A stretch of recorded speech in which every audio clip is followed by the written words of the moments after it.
A ideia sobre a criação do diário, ela partiu a princípio do fato de eu gostar de escrever diários. Ela teve essa ideia de trazer um diário que fosse ser compartilhado entre algumas pessoas, numa forma de ajudar essas pessoas a aproveitar um pouco mais a vida. E aí a gente escreveu o roteiro em conjunto. Eles estavam num lugar apertado, eles estavam num lugar que, de certa forma, era uma sala de estudos, que trazia um certo afobamento, só que tinha uma janela que remetia à luz, que, de alguma forma, fizesse com que fosse um suspiro, né? Fosse um fio de luz que trouxesse alguma esperança.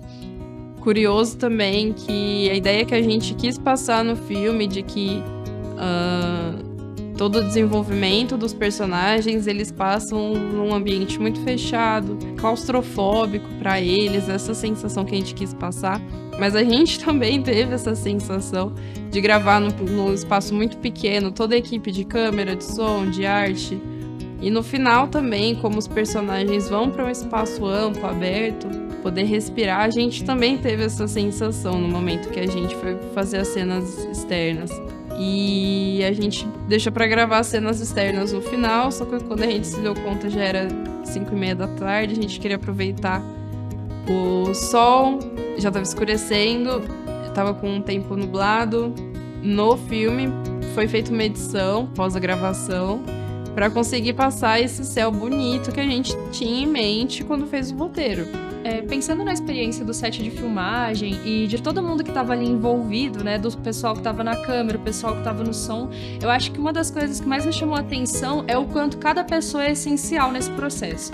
Então, o quanto todas as pessoas, elas compõem muito, né? Mesmo que cada uma na sua função, né? Inclusive, o Takashi também, por exemplo, contribuía muito na questão de sugestão cinematográfica, de tal coisa funciona, tal coisa não funciona, que a gente, por não ter experiência em algumas coisas, não tinha percebido.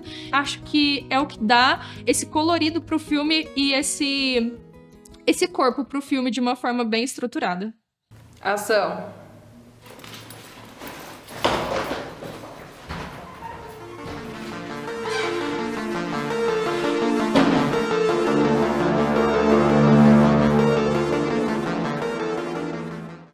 Ação! Corta! O equívoco é uma forma até de gratidão, toda gratidão, toda homenagem é uma forma de gratidão. Uma homenagem ao meu primeiro filme, na verdade, né? Onde a gente fez uma história, a gente resolveu incluir todos os alunos da oficina como personagens mesmo, né? Numa forma de interagir com o próprio filme, com o próprio roteiro. Então, até conseguimos fazer o Takashi ser um personagem do filme, né? E dentro desse filme existem várias homenagens, né, que a gente fez aos nossos ídolos, aos nossos personagens de cinema. A risada final veio da música Thriller, do Michael Jackson, e essa risada foi feita pelo Vincent Price, que é o Papa, um dos principais atores de cinema de terror. Bacana, né? O Ricardo, ele se entregou bastante às maquiagens. Eu também me coloquei à disposição e nós temos assim, como a gente evita os gastos, né? Então a gente tenta de repente aí fabricar essas próprias tintas, essas massas que a gente vê que são produtos assim que se formos comprar é bem caro, né? E estavam todos realmente empolgados com os personagens que eles iam desempenhar, né? Então houve assim uma sintonia entre todos nós, ajudando o outro, né? Um observando o outro. Foi muito engraçado ver, por exemplo, o Luiz, que se virou vampiro, o vampiro não saía dele, então ele só ficou com as presas de vampiro durante a gravação inteira. Ele já tinha feito a cena e ele ficou vestido de vampiro o tempo inteiro, né? O Gabriel, que estava de zumbi, também ficava com um pedaço caindo, então ficava aquela coisa. No set inteiro tinha pedaço de zumbi para tudo quanto é lugar, né? Naquela cena da bruxa que aparece, ela olhando ali pela porta ali, né, com sentada, estava numa cadeira, estava sentada, ela teve que ser levantada para dar o efeito, né? Que ela estava voltando para trás. Na verdade, ali, aquele momento, eu estava preocupada. Por mais que eu fale assim, pô, eu peso pouco, né? Mas eu fiquei preocupada com os dois que estavam me levantando, porque nós tivemos que repetir as tomadas, eu acredito, umas 4 vezes, até dar certo. Falou, já arrumei um papel para você, certo? Você vai protagonizar esse curta-metragem, né? Se correr com bombachas, né? Um pouco cansativo, né? Porque a gente vai correr, né? Mas, no fundo, foi muito legal, certo? E é muito bom essa troca de experiência entre pessoas de várias idades. Isso que eu acho legal. E nessa gravação foi interessante que nós ganhamos de presente, cada um ganhou uma dentadura colorida de vampiro, né? No final a gente tirou a foto, todo mundo com a dentadura. Espero que todo mundo tenha guardado a dentadura de presente, de lembrança da gravação do Equívoco. Ação!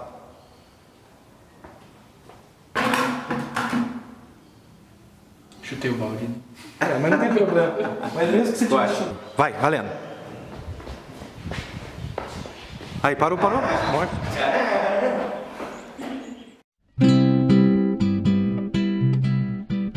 222 foi uma ideia muito autoral do diretor. Ele já tinha uma visão bem clara do que ele queria. E o trabalho fazendo a direção de arte foi traduzir essa ideia para os elementos que estariam em cena. Então, até mesmo ele, por estar mais com a ideia mais amadurecida, ele já forneceu grande parte dos objetos de cena. E a ideia sempre foi passar essa sensação de minimalismo, traduzir a sensação de apatia e desconexão que a personagem principal ela tá com o mundo ao redor dela, com os ambientes que ela tá, até o momento em que ela vê a criança brincando com flores, que na verdade as flores que a criança brinca são os elementos de cores mais vivas, de cores mais fortes também. Até tem essa questão também no filme, que só aparece uma cor tão saturada no momento em que a criança tá brincando. Essa visão, né, essa ideia de uma câmera mais parada, né, enquadramentos mais fechados e tal, traz essa sensação mesmo que é a proposta do filme, né? Essa sensação de rotina, essa sensação de estagnação, né? Como se fosse uma rotina que se repete e não se movimenta, né? Não tem um dinamismo, assim. E foi interessante porque isso foi quebrado no final do filme, né? Quando a menina, ela se imagina como uma criança mesmo, brincando, se divertindo, né? Que é a primeira vez que ela sorri no filme também. E a câmera, ela se torna mais dinâmica, né? A gente gravou com a câmera na mão. Essa foi a visão que o nosso diretor, né? O Eric, ele teve pro filme. Por trás desse filme, né? Teve muito trabalho, né? Que na hora que você assiste o filme, não parece ser tão trabalhoso assim. Algumas cenas, por exemplo, a cena do desenho, que a menina tá fazendo um desenho ali na mesa.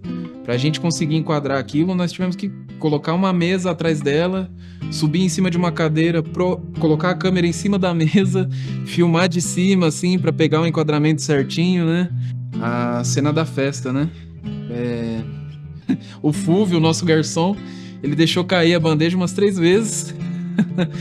Então, uma hora as taças tinham água, outra hora não tinha mais. E a gente tava correndo pra gravar essa cena, né? E teve um momento que ele derrubou, molhou toda a camisa aqui com água. E a gente falou, cara, vai ter que ser assim mesmo. A gente vai ter que gravar com uma camisa molhada. Não tinha outra troca de roupa, não tinha como secar. Então, assim, no filme até dá pra perceber. A hora que ele passa na frente da câmera, ele tá encharcado aqui do lado, né? A pessoa descansa enquanto ninguém tá na ação. O homem não é nada além do que ele faz de si mesmo. Led Zeppelin, Deep Purple, Black Sabbath. Falar de A Bailarina e Tom, para mim, é muito emocionante. Eu tentei mostrar de forma romantizada a violência doméstica dentro de casa. Uma correria durante 2 semanas Eu não deixava ninguém dormir durante 2 semanas. Tivemos 3 tons no curta, né? O primeiro, o Fúvio, no meio da gravação, ele precisou de sair porque tinha um compromisso. Improvisamos ali um outro tom, que foi o Gabriel. E no meio da gravação, o Gabriel também precisava de entrar no trabalho e teve que ir embora. E daí a gente teve o João, que foi o nosso terceiro tom. Mas cinema é pura enganação, acho que vai passar imperceptível. Uma curiosidade é o Fúvio, na cena onde ele dirigia o carro, ele não sabe dirigir. Então ele se confundiu todo na posição do pé nos pedais do carro. E mais engraçado ainda é que o Sérgio, que estava filmando, também não sabia dirigir e ficava falando: põe o pé no outro, é no outro. A parte do Fúvio, né, tocando violino, ele não é um violinista na vida real, né? Então ele teve que improvisar ali, né? Isso tudo foi adicionado depois, né? A dublagem certinha e tal. Mas na hora a gente teve que gravar com o Fúvio tocando o violino lá, né? Com aquela pose assim e tal, só que todo desafinado, arranhando as cordas lá. A nossa bailarina tendo que assistir e admirar aquela música que ele fez especialmente para ela. Eu tentei relatar, através da arte, a violência vivida por muitas mulheres e silenciada. E que aos olhos de outras pessoas, a mulher é louca, a mulher apanha porque mereceu, a mulher apanha porque deixou de fazer alguma coisa. E isso não pode acontecer porque isso é crime.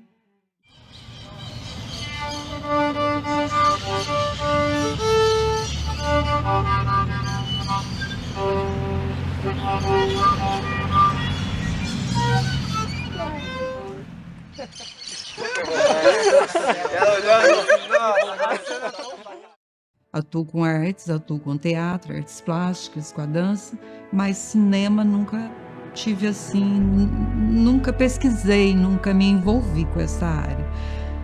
Bom, das aulas que eu fiz, eu fiquei assim apaixonada. Pena que ter sido bem sucinto, bem curto, mas eu achei muito bacana, fantástico. Eu fiquei sabendo da oficina através de conhecidos que já tinham participado. Sempre ouvi falar da oficina, que fala, tem uma vez por ano, que é muito legal, que a gente faz os curtas. Então eu já conheci um pouco do projeto e gostei muito, foi muito proveitoso, aprendi muita coisa. É muito bom aprender como funciona o aspecto técnico de uma coisa que a gente gosta tanto, que é do cinema. Uma coisa que eu achei muito legal foi a forma como que ela foi organizada. Então, a gente partiu de uma ideia, né, que tivemos em coletivo ou individualmente, que foi transmitida ao coletivo. E essa ideia, ela pode ser transmitida da nossa cabeça pro papel e depois do papel pra câmera, né? Pro nosso corpo em cena e pra câmera. Isso eu achei muito legal, porque ela meio que forma um ciclo de criação, né? Um círculo. Então, isso foi uma das coisas que eu achei mais legal na oficina, que ela não fica só na teoria, como ela apresenta a teoria, mas te proporciona experimentar a prática daquela teoria. Cara, pra mim, foi assim... Eu falo pra todo mundo. Acho que foi uma das melhores experiências que eu tive até hoje. De verdade mesmo. Eu sempre gostei muito de cinema, sempre gostei muito de assistir filme e série e explorar um pouquinho além daquilo que estava sendo mostrado, né? E sempre foi uma coisa que me parecia muito legal de fazer, mas também muito inacessível, né? A gente mora no interior, né? Numa cidade pequena e tal, e tem poucas oportunidades, né? Então pra mim foi assim, a oportunidade de ouro mesmo.